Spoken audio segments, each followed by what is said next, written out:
discipline and values in the teachers, let alone the students. Okay. I think that you need to look at your criterion for hiring your teachers. This is the starting point. When you hired the teachers, that interviewing process, what were you looking for? The person, their background, their history, their activities. If you get somebody who doesn't have any connect with the Islamic awareness of the community, the efforts that are made, Islamic social or activities, family activities, a person who is isolated from all that, then this is going to be a problem in your Islamic school. So you have to be selective on who you hire. But of course, as you may say, you didn't say it, but you may say, we don't have too much to choose from. We're in that situation. Well, then one of the things that has to be done is we have to plan for the future. We have to direct some of those who are active in the community into education. To get those who see that commitment, that vibrancy, etc., to become educators. So that the time would come when they would come back and uplift qualified teachers. Not that they went to university, got a bachelor's in mathematics. So you say, okay, come teach math. Now, you might be able to get away with that in the higher grades because they're like adults you're dealing with almost, right? So you can get away. But now when you have to teach primary, grade 1, grade 2, mathematics, simply because you have a degree in mathematics doesn't mean you're going to be an effective teacher of mathematics to grade 1, 2, 3, because their needs are different. Their psychology is different. If you haven't learned how to teach, then what are you going to do in the classroom? So it is critical that you hire people who are properly qualified. If they're not properly qualified, you say, okay, I don't have any choice. Nobody comes to me who's qualified. Then you need to set up a program by which they are qualifying themselves. So for example, my university, Islamic Online University, we have a bachelor's, diploma, and certificate in education. But it is the Islamic College of Education. So teachers will learn what is taught in conventional universities, but from an Islamic perspective, a comparative perspective, so that the theory of education, as understood in the West, is compared to that from the Islamic perspective. And the methods which are used for the teaching, etc., again, looked at from both sides, taking the benefit from what has been developed in the West, because it doesn't mean simply because it came from the West it's of no value. No. They have made greater efforts in these last centuries than Muslims who have fallen into a slumber. So now Muslims are waking up and bringing back that consciousness into the educational process. Put them into some of the courses. It's online. So it means they don't have to stop teaching to study it. They can do it in their spare time. You might say, well, they're not motivated. Then they're not motivated, you have a problem in who you chose, first and foremost. You should choose somebody who, when they give them the opportunity, they say, really? I can do that? Yeah. They'll be eager. That's what you should have.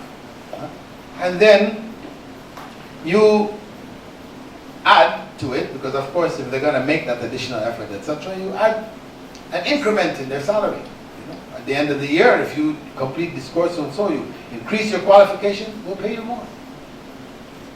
I mean, we don't want to make it the goal, main goal, but that is added incentive. People know you make a greater effort, your efforts are recognized, rewarded, and you get something for it too. Why not? So these are approaches that we can take to deal with the current situation. How we chose becomes critical in the very beginning. What we already have, we try to improve. And we also try to prepare for the future. Okay? You've spoken about the education aspect. My major concern is the Spiritual, that Islamization, the lack of the zeal or the feeling that as a teacher I must impart the Islamic values in students. I feel this is the... But this goes back. This goes back to the same, quality of what you hired. As they say in IT, garbage in, garbage out.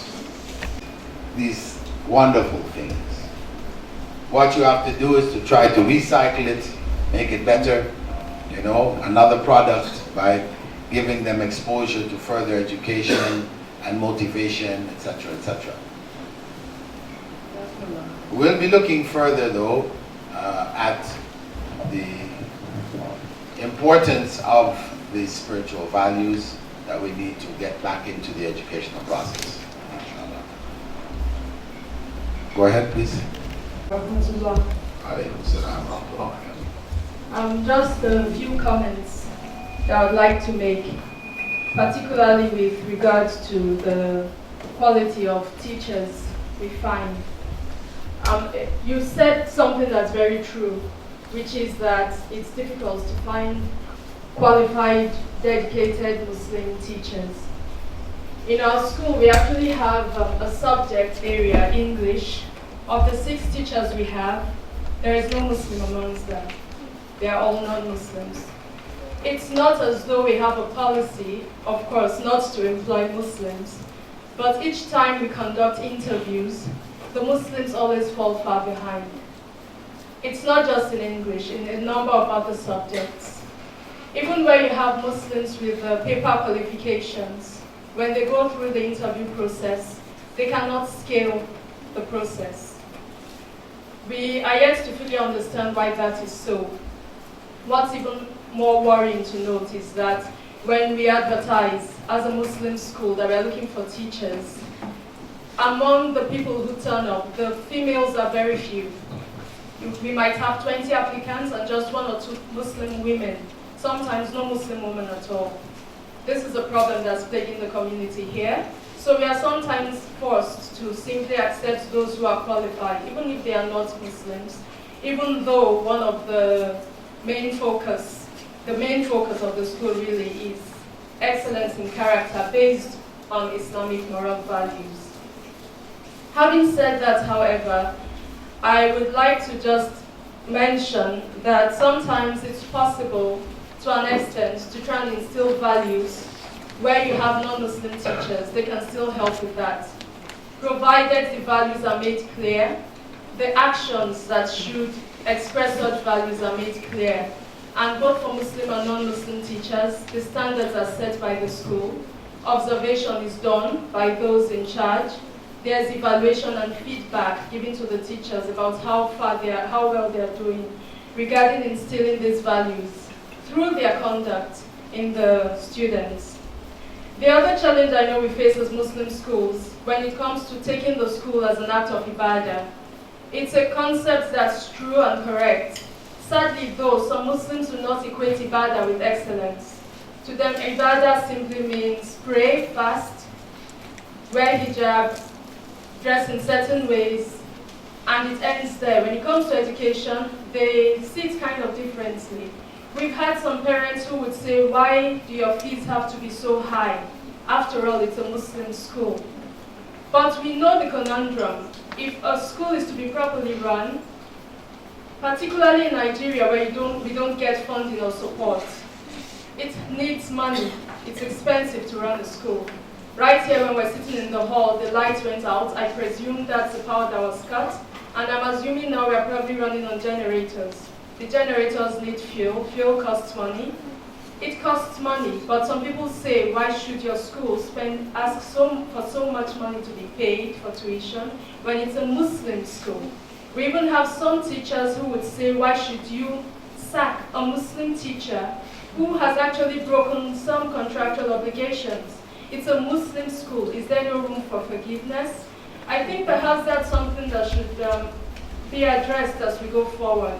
What does it mean when we say it's a Muslim school? What does it mean when we say the school is established for the purposes of ibadah? And does being a Muslim school mean we have to be substandard? Does it mean the teachers have to be substandard? Does it mean anybody who says I'm a Muslim should get a job, even if they can't deliver, whether spiritually or intellectually? I just want to make that comment because these are some of the problems that Muslim schools face. Thank you. Those points that you mentioned were addressed. Perhaps you came in late. Did you? No, I didn't. You didn't? Oh, okay. They're reiterating what was said earlier. But these are all real concerns. And as I said, one of the key factors, once we get past the proprietors, the key factors is the education of the teachers. That's why I stressed the importance of letting all the teachers be engaged in upgrading their qualifications. You know, if you've hired teachers who are unqualified Muslims or non-Muslims, who are unqualified, then there should be a clear program for them. As I said, my university has a certificate program, which is a one-year program, has a two-year diploma program as well as a bachelor's in education with teacher training. Everything being taught from an Islamic perspective. So you can require your staff to be registered and training and follow their results, see how they're doing, etc.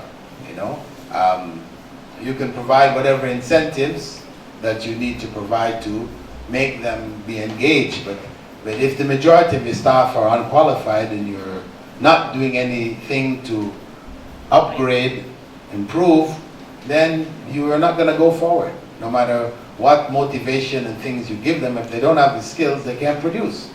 You know, they can only produce if they have the skills, the knowledge to be able to effectively deliver what is required of them. Yeah. Okay, it's been suggested we're going to take a tea break now. We had one more question. We'll take this last. Of course, my name is Aris Isa. My own is not really a question, but rather a suggestion of a comment. For indeed, the teachers we are talking about, of course, they are very difficult to get in this kind of environment. And we know that in every environment, teachers are gotten through a certain process or a system. For you to be a teacher, you must have to go through a given system. All the systems that we have on ground in this environment do not produce this kind of teachers. All the systems, be it the colleges of education or what have you, and that's the kind of teachers we're having. So for us to get these kind of teachers at hand, we need to produce schools that will graduate these teachers. Taking us back through your talk, you made mention of opening schools as an ibadah. Of course, if we take this as an ibadah, that means we should look into giving the society what it has an immediate need in, which is teachers that have good and sound Islamic background. So this is my comment. That's a comment, so it doesn't really require me to say anything further. Yeah. But inshallah, we need to work towards this end, and this is why I was also proposing the university, because the university is a way by which teachers can continue to teach while upgrading their skills. Because in most cases where you have to leave your institution to go and study, take a year out, 2 years, whatever, it's not practical. So this is a very practical approach. It can be done in the institution on a group basis. You could have, if you want to ensure that the teachers are all doing it, you can set aside certain time on the weekends or whatever, where they study it together. There's many different approaches you can take offline and online towards upgrading the standards of the teachers at an affordable rate. Barakallahu feekum. We'll take a break now. You can get them. Okay, Assalamu alaikum. The tea is served outside here, please, so you can move outside again. I think we have 15 minutes, Doctor.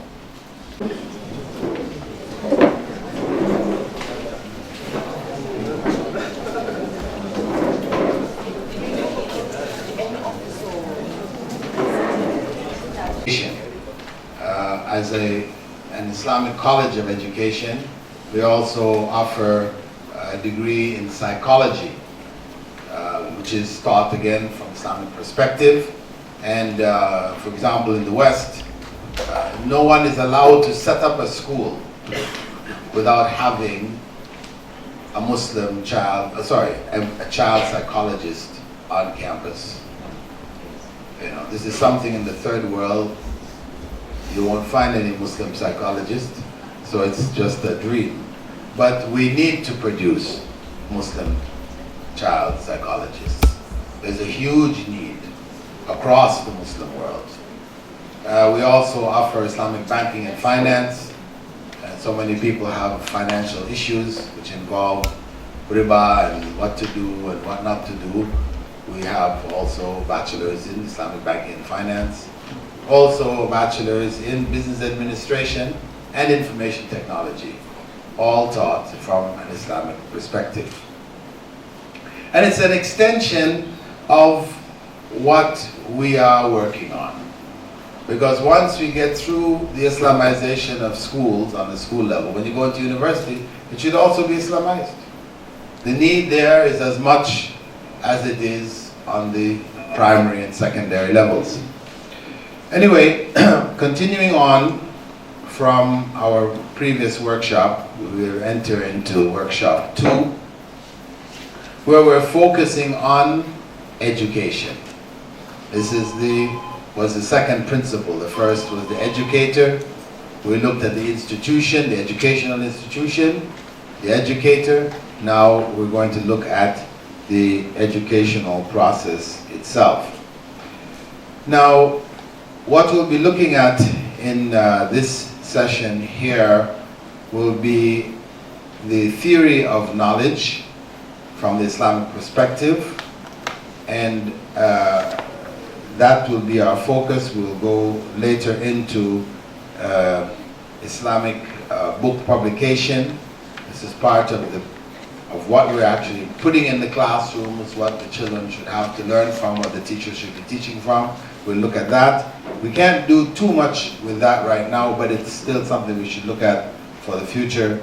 And then following that, we'll go into the principles of lesson plan Islamization.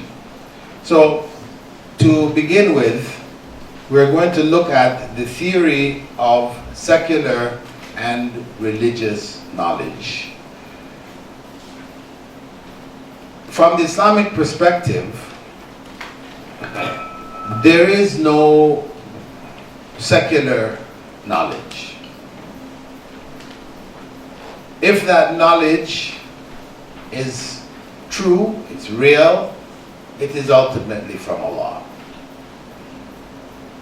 Islamic studies has become a separate subject which is taught along with the secular subjects in the school. So we have teachers teaching English, as was expressed before, mathematics, all the others, and then we have Islamic studies, we have Arabic, and we have Quran. And usually schools feel that's now our Islamic school because we've introduced Islamic studies, Arabic, Quran. So we have the secular and the religious.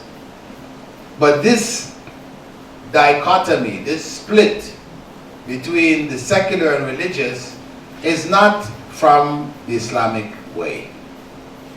It is from the Christian way. They made this distinction between the two based on a statement attributed to Jesus in which he supposedly said, "Give unto Caesar what is Caesar's, and unto God what is God's." Oh, you all know that. Huh? But from the Islamic perspective, everything is God's. Everything is God's. So there's nothing special for Caesar and then special for God. So that's how the Holy Roman Empire functioned. You had the secular ruler, who was the Caesar, and the religious ruler, who was the Pope. I mean, that was the division of power. Each one had its own sphere. But that is not the Islamic approach. Unfortunately, our schools have arisen following that separation. And of course, that creates in the mind of a student, this compartmentalization of Islam. Because what happens is that the most important subjects they're taking are the secular subjects. This is the one that's going to determine their future, whether they get into university, what stream they go in, and all these other different things. Islamic studies, religious studies is like something, okay, we're called ourselves Muslims, so we should have it. But it's not that important. If they fail it, it doesn't mean that they failed in their future studies. So that's a wrong perception. This is not an integrated perception. The Islamic approach was an integrated approach. Because all knowledge, true knowledge, comes from Allah, it's all one. And that's why when you look at the manuscripts of the great scholars of the past, scientists and others, when they wrote on medicine, for example, you see in their manuscript, they will be talking about different surgical procedures, and then they will say, "and Allah said." They quote the word verse. You read on further, they're describing further, then they say, "and Rasulullah sallallahu alaihi wasallam said," and they carry on. It was just a natural part of the whole process. It wasn't something put off to the side. So, for the Islamic school to truly be successful, then that integration, that reintegration needs to take place. And the workshop that we're doing is basically to lay the foundation for the reintegration. And one of the other things that we should also realize too, that in the process of the secularization, and this is a product of 20th century Western civilization's growth and development, it went secularized, removed religion from education, from the educational process, taken out completely. And what went out with it are the moral principles and values. So when you remove the moral principles and values from the educational process, it's just purely materialist. Everything is studied purely on a material basis. This is going to get you your degree, which will get you money. You can live happily ever after. That is the philosophy. As such, the consequence of it can be seen in the last half of the previous century, 20th century, the last half.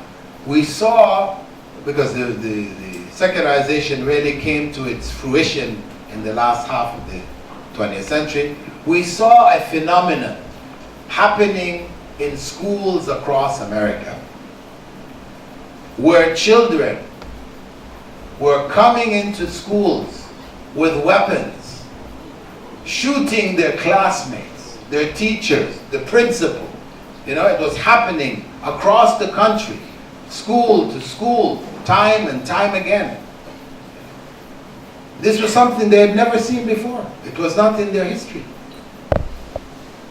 And they couldn't make the connect that what you've done, because you've removed morality out of education, the kids are responding not based on any moral principles. I am hurt.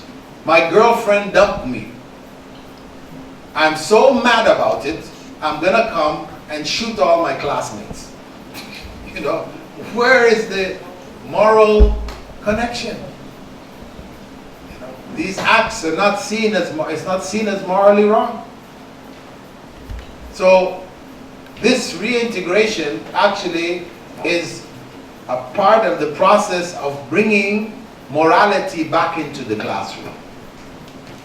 You could say this is one of the main goals, to bring morality back into the classroom, so that the child in every class that he or she takes, from kindergarten to grade 12, they are exposed to moral principles, which would guide them and help them to develop into morally sound individuals. So, going back to the theory of knowledge that we spoke of, we said that from the Islamic perspective, knowledge is either true or false. True knowledge is from Allah.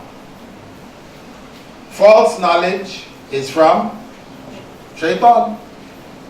It's the only other place. Human beings may be the one actually stating it, but it's coming from Shaitan. Shaitan wants us to be diverted by false knowledge. So, can you give me an example of false knowledge?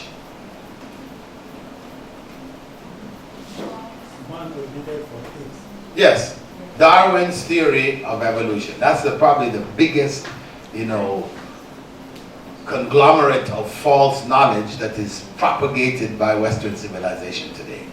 And it's reached all of our books, our textbooks across the world. Human beings evolved from apes, or ape-like creatures, a common ancestor with the apes. Why? Why did they go there? Because they disbelieved in God. It was now necessary to find another explanation for how we got here. That's what it's all about. That's what's at the bottom of it all, right? They don't necessarily say it. I mean, people will be Christians and they believe in evolution. They're going to schools and accepted it. But that's what's at the root of it. How to explain our existence without God. Evolution explains how we got here, how we look like the way we look, and etc. Of course, it is a theory. It's not a fact. There are facts which are used by the theory, which we cannot deny. The bones of the dinosaurs and all these other kinds of things, we can't deny them. These are facts. Now the bones that they found, that they said, okay, this was the early man, and this bone now, set of bones, is looking like a monkey. We said, who says it was early man? You said it is. You're the one. Why? Because that monkey was doing something that the other monkeys weren't doing. Does that make that person a man? That fossil a man? And what they do from the bones, they will create a figure, and right down to the color of his eyes. And can you imagine figuring out the color of the eyes from a skeleton?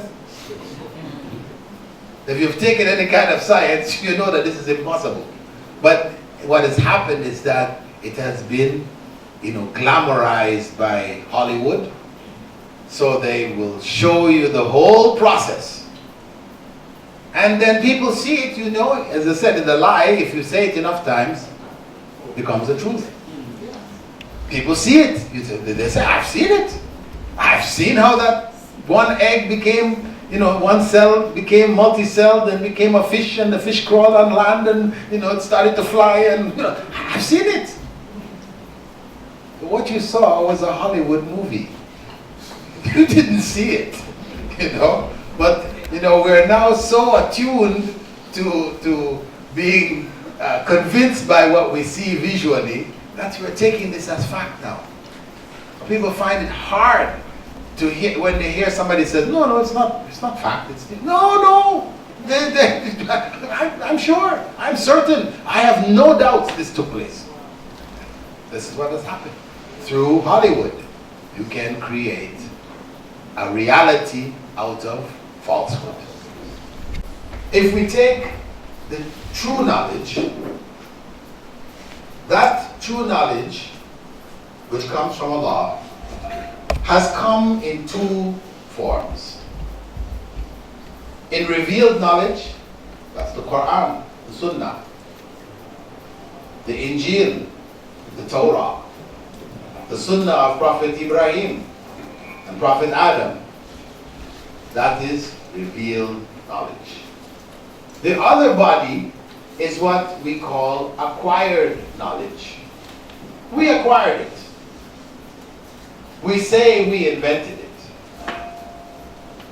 But reality, when you look at the biggest inventions in the West, the greatest discoveries in the West, when you look at the bottom of actually what happened, they will say by accident.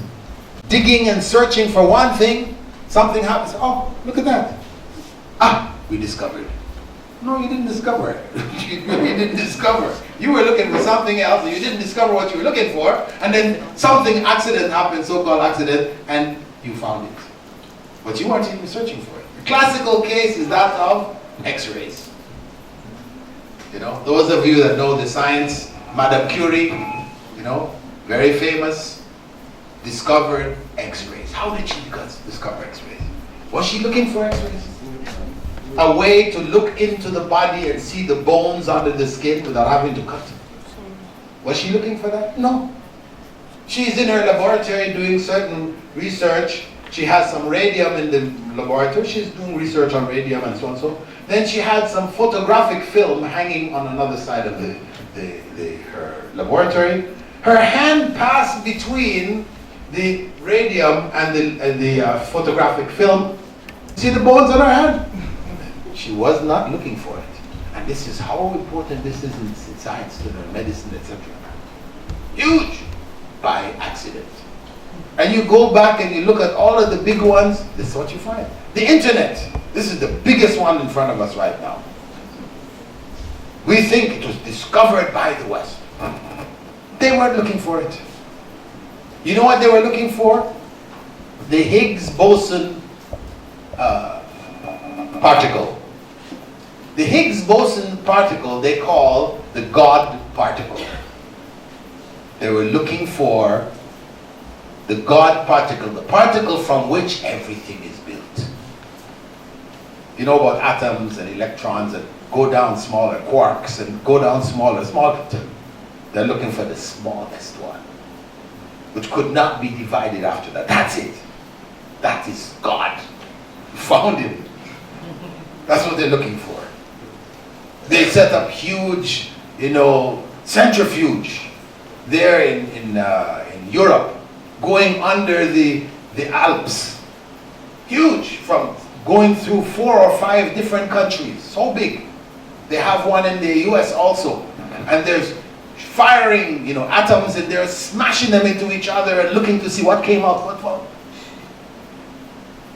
Now, in the process of sharing their information between the scientists in America and the scientists in Europe, they accidentally came across the internet.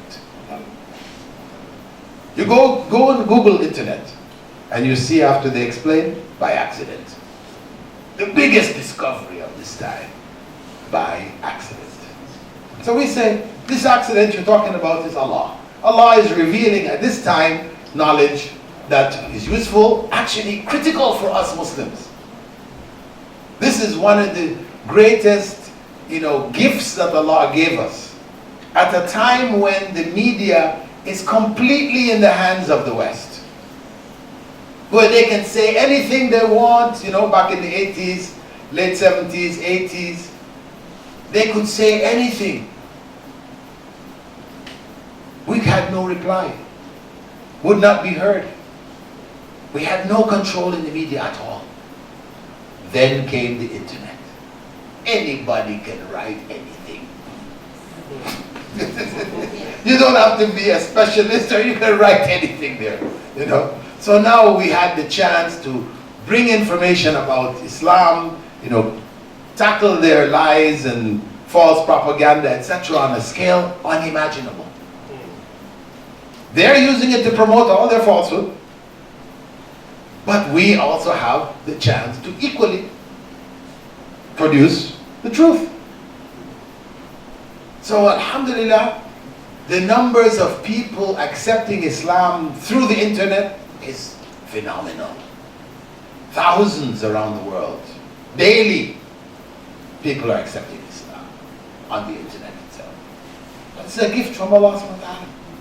So, this is from what we call the acquired knowledge. But now, of that acquired knowledge, some of it is useful and some of it is useless.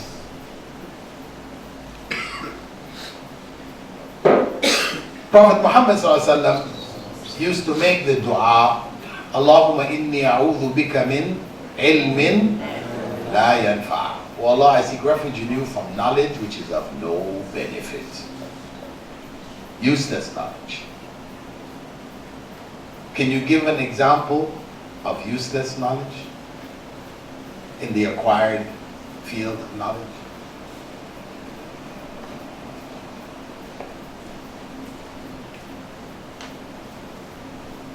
Theory of evolution itself. Hmm? Theory of evolution. No, we did that already. That's false knowledge. Pardon? Moon landing? Yeah, okay. Moon landing. What I like to give is moon landing or Mars. They sent, America for example, spent more than $4 billion to send a rover vehicle to Mars. Europe right now, they've got another one going. It's going to arrive there shortly, right? Europe spent how many more billions to send rover, vehicles to Mars, so it could rove around on the surface of Mars, pick up some of the dirt and analyze the dirt. Billions. America sent from back in the 90s, they sent $4 billion. At the same time in America, more than 4 million Americans were homeless. Till today. You go and read homeless America, you will see they give you the figures. 4 million plus American citizens. The richest country on the face of the earth, 4 million of its citizens are homeless. They live in the streets. People say, no. Nobody lives in the streets in America. We've seen the Empire State Building, we've seen the Twin Towers, we've seen all of this yeah, that's there, but there's also 4 million who live in the streets, under bridges, at the bottom of those same skyscrapers. When the night comes, they spread out their pieces of paper and cardboard and they sleep there. No place to go. They lost their homes. Born in the street. 4 million. So we say, the knowledge of the composition of dirt on Mars is useless knowledge. You have 4 million of your citizens without homes, and you're going to check the composition of dirt on Mars? That is useless knowledge. That 4 billion should be used to house your citizens. And all the noise that was made about Gaddafi and Gaddafi put in his constitution that every citizen must have a home. Every citizen of Libya was given a home. That was the right. You are a citizen, it is your right to have a home. So, this is an example of useless knowledge. Some people say, well, you know, maybe we might need to go there. That's okay, when you have to go there. If we run out of space on the Earth, time comes to go to Mars, okay, then send your rover, find out what's on Mars. That's the time to find out. But now, you know what they said? In the south of England, there's some islands they call the Guernsey Islands or Jersey Islands, something like this. Small islands, very small. They said that all, Guernsey, all the inhabitants of the earth, if we all stood side by side, we could fit on those islands.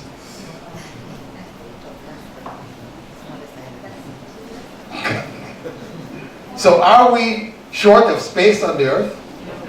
That's totally nonsense.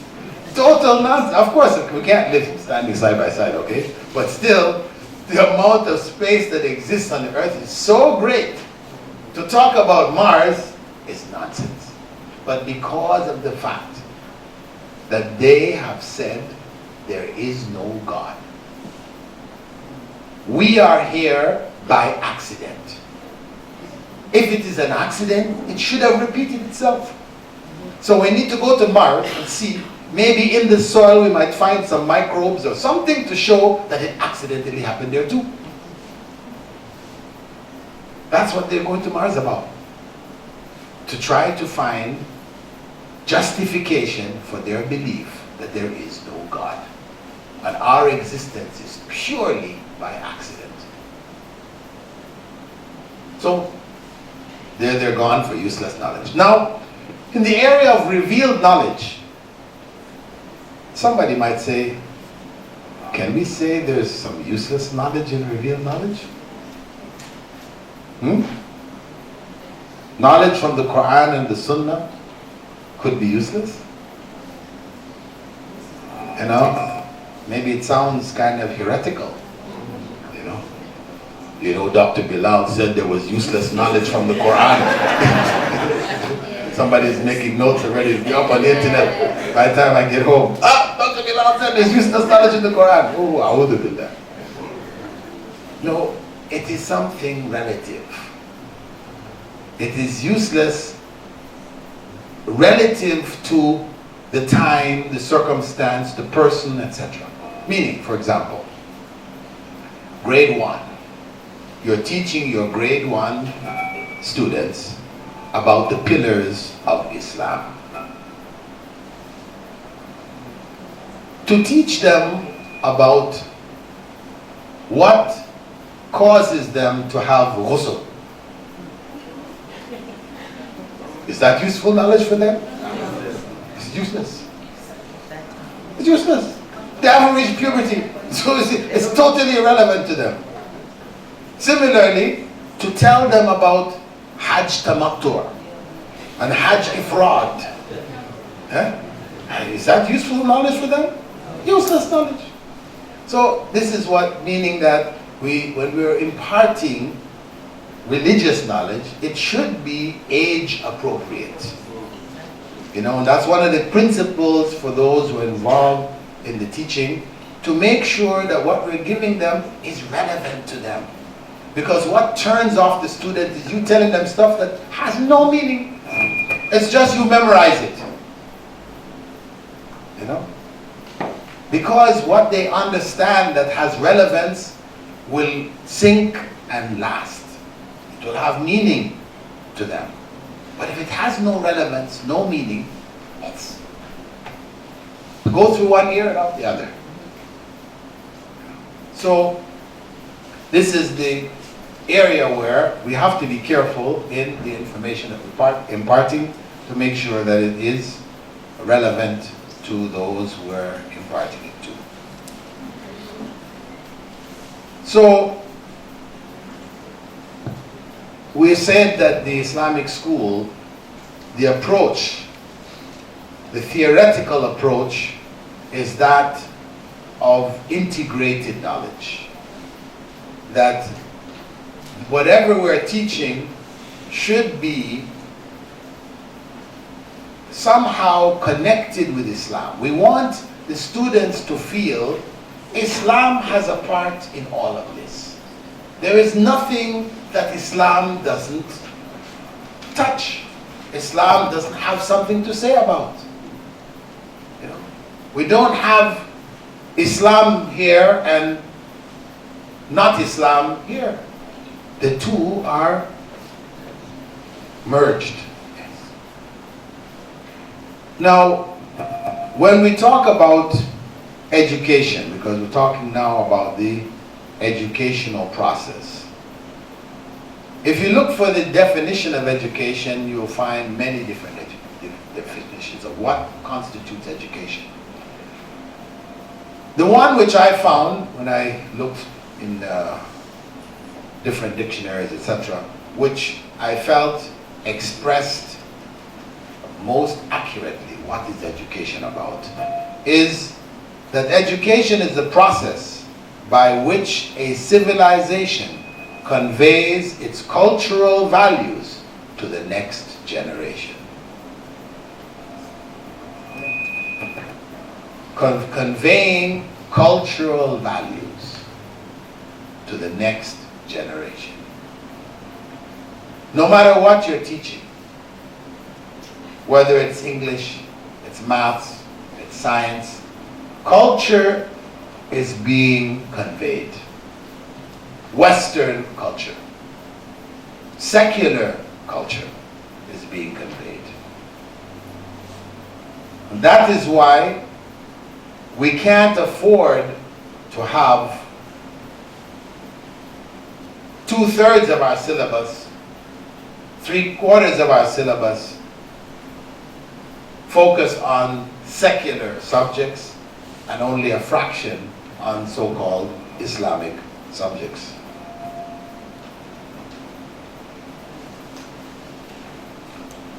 The third point here that we said the goal of Islamized education or Islamic education is to bring morality back into the classroom.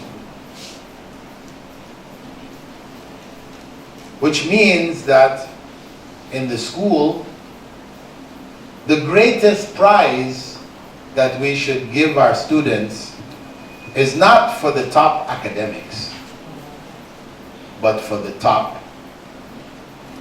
behavior, Islamic moral character and behavior. Because this is ultimately the goal of Islam. When the Prophet ﷺ had said, إِنَّمَا بُعِثْتُ لِأُتَمِّمَ مَكَارِمَ الْأَخْلَاقِ, I was only sent to perfect for you the highest of moral character traits. He's summing up the whole of Islam in terms of morality. Of course, that morality means morality in your dealing with God, with Allah, that you worship Him alone, that you obey Him, that it is immoral to worship others beside Him or instead of Him and to disobey Him. And that it is morally right to be generous, kind, caring, and it's morally wrong to steal, to murder, to cheat,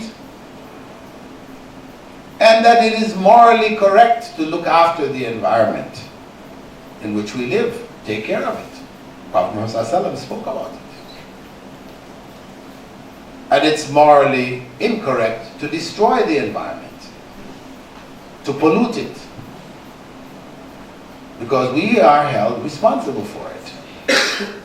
So it's the moral principles which are defined by Allah, because when you talk about morality, you're talking about good and bad, right and wrong. From what perspective are you going to do it? Because as they say, what may be right to some may be wrong to others. One man's meat is another man's poison. So then, from what perspective? It has to be from the perspective of God. And this is what gives the Ummah, Islam, a moral compass, which doesn't change. What was defined as evil, bad, wrong 1,400 years ago and 10,000 years ago before by the earlier prophets remains evil, bad, and wrong today and will remain that way till the end of this world. Whereas in the other systems, the democratic system, morality is according to what is okay for most people. So if most people think that doing this is okay today, then it's okay.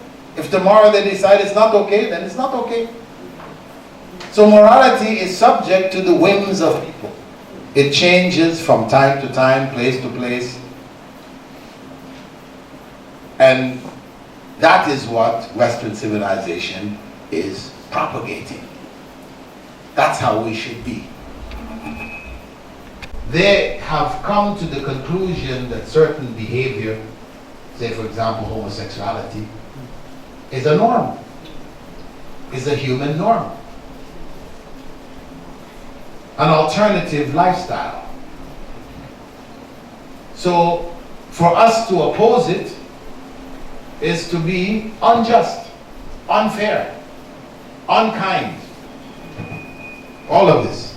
Homophobic. They didn't give us a name. Homophobes.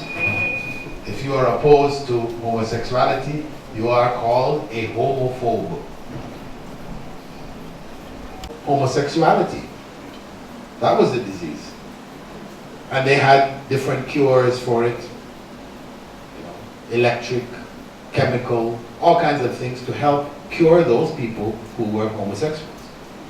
But by the mid-70s, homosexuality had started to come out and the demands for their rights had become so strong. The country, which had already set morality based on principles that they came up with, they said, what takes place between a man and a woman is free from judgment. You can't judge about it.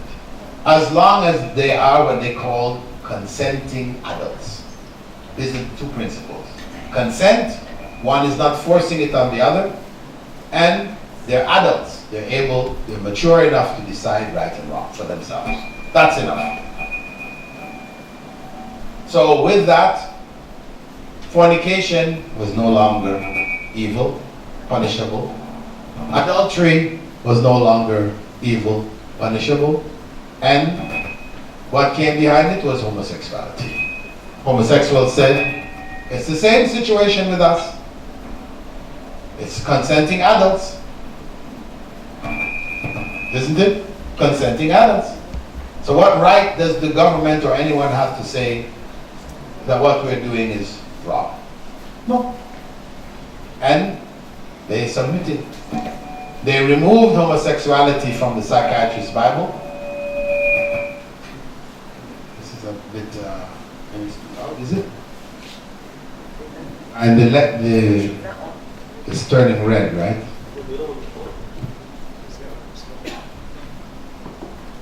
But it was green originally. But I think it's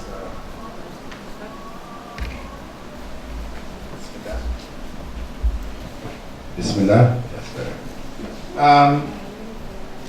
So the point is that morality is in accordance with the definition of God, of Allah subhanahu wa ta'ala. He created human beings. He knows what happens in their minds, in their hearts, their emotions. He knows all of humankind. So He has the ability, the right to judge what is right and what is wrong. and we are obliged to follow his instructions.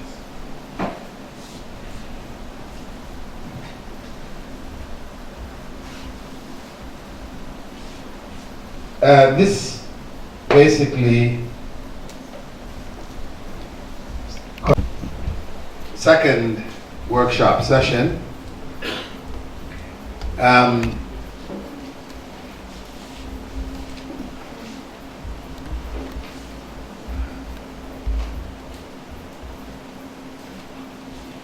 The remainder, you want to call the break? We'll take some Q&A now and then go on, or should I'll leave the remainder for the next session? Next session.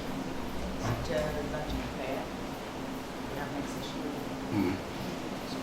So we'll leave it to I'll leave it to the next session. Okay, so we'll just stop here and we'll take some Q&A from you to close off the session. We'll take 2 questions from the females, 2 from the males, or 3 and 3. Go ahead, please. Assalamu alaikum. My name is Zainab Ibrahim, and like you just said, the essence of education is to bring back morality into the society. But the dilemma is sometimes the schools try their best, but it's like we're on different pages with the society. So what we learn in school is just like it's within the school. But when we go back home, back into the society, it's something very normal. Just for example, the birthday. Most Islamic schools don't allow birthdays, but in our society, it is something very common. So when the child comes to school, he knows that birthdays are not allowed. You're supposed to dress in a certain way. But when we go back into the society, it is something very common. So how do we take ourselves to be on the same level with the society and the schools? Well, what we have to do is to create a network of schools that creates another society, a society within the society, so that social relationships are based on common values. Not that you cut yourself off from the rest of society, but that those people who share your values, these are the people you need to spend more time around. You need to develop new friends. Your children should develop new playmates, etc. So that outside of the class, they have a chance to socialize, with others who share their values. This is the solution, and that's as much as you can do. And it is hoped that as the schools increase, the number of students entering them, the qualities increase, then it will have a greater and greater impact in the society and bring about change on a bigger scale. But in the end, it becomes the issue of the jama'ah, that we are together. We have a network of those sharing the same vision and mission. Then our interaction should be beyond the professional level. We should also go into the social level. We should get to know each other. These types of workshops should help to build friendships with others from other schools, and share what you have. Establish events where the schools are brought together. The people are able to see others who share and do the same things that they do. So this is what I could offer on that from the men. Assalamu alaikum. My name is Mustafa Masood. I have a comment in addition to what the sister just said. I think this issue of networking should be something Muslim schools should really try to follow up on. Now, even as a school on your own, there's a lot that can happen. For example, I would say our school is close to its 20th year of existence, and we have close to about 10 to 12 students, former students who have married each other. right now. So this is an example of what what this can lead to. It's amazing, but it's a beautiful thing. And each time they are getting married, they tend to invite us, and we go there and we celebrate this. So you start something, you don't know where it's going to lead. So what the Sheikh is saying is very, very important, that cycle. Then the issue of trying to Islamize the lesson plan for secular subjects. My own area of concern is, what about those secular subjects in an Islamic school that are taught by non-Muslims? How do you succeed in getting them to do that? Thank you very much. This topic we will look at in more detail once you see the structure which I am proposing for Islamization.